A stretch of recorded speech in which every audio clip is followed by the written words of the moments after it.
आऊज़ुबिल्लाहि मिनश्शैतानिर्रजीम बिस्मिल्लाहिर्रहमानिर्रहीम। अस्सलामु अलैकुम वरहमतुल्लाहि वबरकातुहू।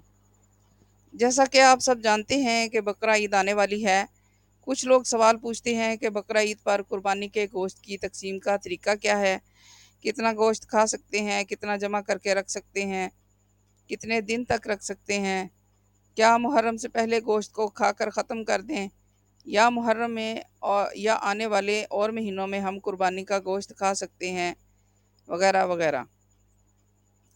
देखें, अगर कोई शख्स तंग दस्त है, गरीब है और साल भर में उसके घर में गोश्त नहीं पकता या कम पकता है, यानी कभी कभी पकता है, और उसने जैसे तैसे करके कुर्बानी का जानवर ले लिया या छोटा सा लेकर पाल लिया, तो जब वो कुर्बानी करता है तो अगर वो सारा गोश्त रखना चाहे तो रख सकता है, बशर्ते कि उसको महफूज करने का पूरा इंतज़ाम हो। और ऐसा शख्स जो साल भर में गोश्त ख़रीद कर खा सकता है लेकिन फिर भी वो सारा गोश्त रखना चाहे तो वो भी सारा गोश्त रख सकता है। ऐसी सूरत में वो गुनाहगार नहीं होगा। लेकिन अगर वो खुद भी खाए और दूसरों को भी दे तो ये अफजल है।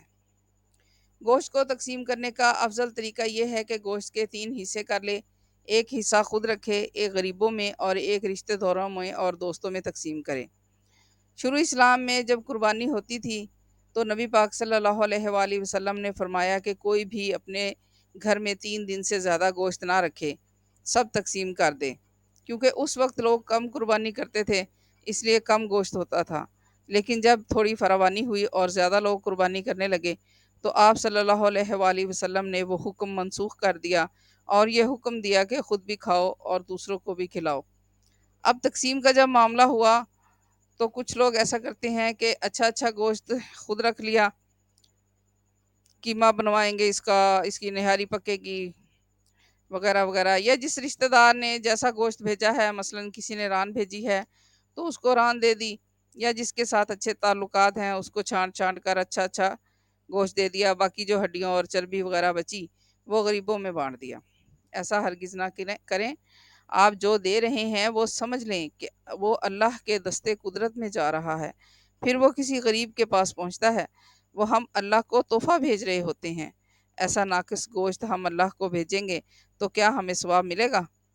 अगर ऐसा गोश्त कोई हमारे घर भेज दे तो हमें कितना बुरा लगेगा।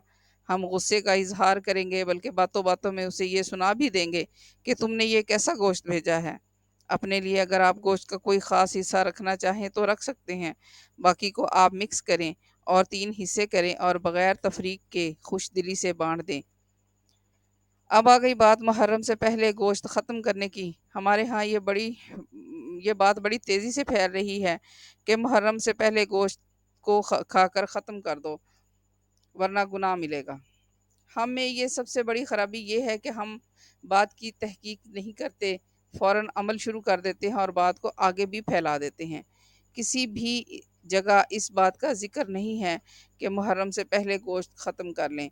मन घड़त बातों पर यकीन मत किया करें। ख़ास तौर पर दीन के मुतल्लिक जो भी बात आपको पता चले उसको बिना तस्दीक के आगे ना फैलाएं। कुर्बानी के गोश्त को आप महफूज करके रख सकते हैं और जब तक चाहे खा सकते हैं। मैं आपको सही बुखारी में दर्ज हदीस सुनाती हूँ। हदीस नंबर 5569। नबी करीम सल्लल्लाहु अलैहि वसल्लम ने फरमाया कि जिसने तुम में से कुर्बानी की तो तीसरे दिन वो इस हालत में सुबह करे कि उसके घर में कुर्बानी के गोश्त में से कुछ भी बाकी ना हो। दूसरे साल सहाबा कराम रज़ी अल्लाह ताला अन्हा ने अर्ज़ किया, या रसूलल्लाह, क्या हम इस साल भी वैसा ही करेंगे जो पिछले साल किया था कि 3 दिन से ज़्यादा कुर्बानी का गोश्त भी ना रखें? नबी करीम सल्लल्लाहु अलैहि वसल्लम ने फरमाया कि अब खाओ, खिलाओ और जमा करो। पिछले साल तो चूँकि लोग तंगी में थे, इसलिए मैंने चाहा कि तुम लोगों की मुश्किलात में उनकी मदद करो। इस हदीस से साबित होता है कि आप गोश्त को महफूज करके रख सकते हैं और इसकी कोई ख़ास मुद्दत नहीं है, जब तक चाहें खा सकते हैं। अस्सलामु अलैकुम।